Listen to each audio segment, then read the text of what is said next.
What is up mga chong? Ngayong araw nga ay nagkakrib tayo ng takoyaki. Kaya tara samahan nyo ako. Pupuntahan natin yung tindahan na nagbibenta ng murang takoyaki. Itong takoyaki na pupuntahan natin guys is dito rin located kung saan ako nag-grocery dati o namimili ng mga food supplies ko. Ngayon kasi hindi na ako masyadong pupunta dito kasi doon ako sa may bandang malapit lang sa amin. Dati kasi dito talaga ako pupunta para mamili ng pagkain kasi mura talaga dito. Yun nga lang ang problema is malayo, pero okay lang naman kasi parang exercise ko na rin yung paglalakad dito. Mas maganda sana kung may bisikleta kami dito kasi sobrang convenient talaga pag may bike ka dito. Nakakapamili ka ng mga pagkain at grocery nang hindi hassle na bitbitin kasi pwede mo ikarga sa bike mo. Aside naman doon, nakakapunta ka ng ibang lugar na medyo malapit lang dito na kayang i-bike lang. Hindi ka na gagastos ng pang train. But anyway, balik tayo dito sa takoyaki. Bali, located pala to dito sa may dulo ng grocery store na ito. Akala ko hindi na ako aabot kasi mag-aalas 5 na nang dumating ako dito. Akala ko kasi nung una hanggang alas 3 lang yung cut off nila. Pero hanggang alas 6 pala sila. Kaya pagkarating ko dito, kumuha kaagad ako ng ticket dito sa may vending machine nila. Ganito kasi yung style nila guys. Vending machine yung way of payment nila tapos para madali na lang ma-distribute yung order mo. Bali kukunin na lang nila yung ticket na binili mo dyan sa may vending machine tapos ibibigay na nila yung order mo. Ang bibilhin nga pala natin ngayon is yung takoyaki na tigwa 100 yen or katumbas sa atin ng 30 to 40 pesos, depende yun sa palitan. At ayan, nakakuha na nga tayo ng ticket. Tapos pagkatapos na ito, pipila na lang tayo dito. Pinipilahan talaga tong takoyaki na to dito guys kasi bukod sa masarap na, sobrang mura talaga nilang magbigay ng takoyaki. Tapos yung loob pa nito is may talagang octopus talaga. Hindi kagaya sa iba na na puro lang gulay, ganyan. Dito may talagang may laman talaga.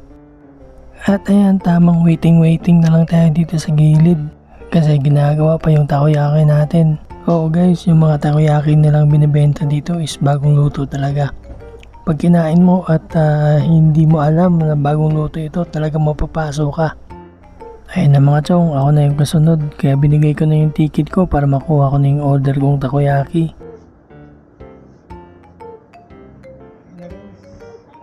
At ayan, nakuha ko na nga yung order ko. Pagkatapos kong makuha yung order ko is naghanap muna ako ng spot dito na pwedeng kumain saglit. Wala akong makitang upuan dito kaya dito na lang ako sa may gilid. Tatayo na lang ako dito kasi saglit lang naman tayo kakain. Sinet up ko muna yung camera ko para makakuha ko ng video.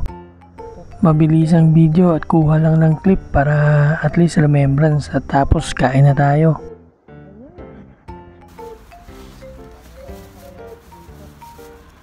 Pagkatapos ko ma-set up yung camera, ayan at kakain na tayo.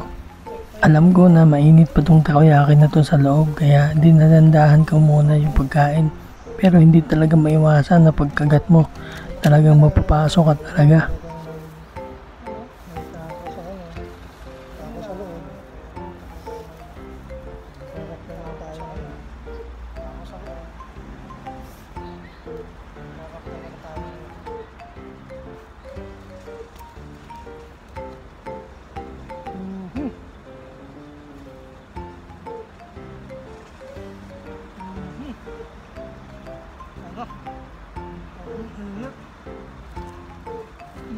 Oh, di ba?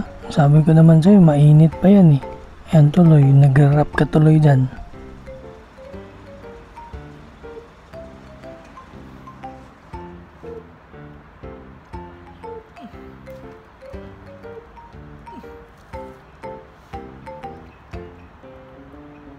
Ang init. Makapasok. Init.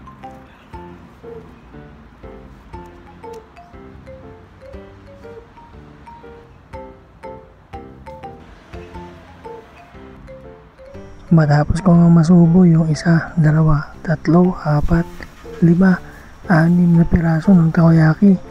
Oo, 6 na piraso na yun guys, pero 100 yen lang. Sobrang mura na yun. Pagkatapos kong kumain ay niligpit ko na yung pinagkainan ko.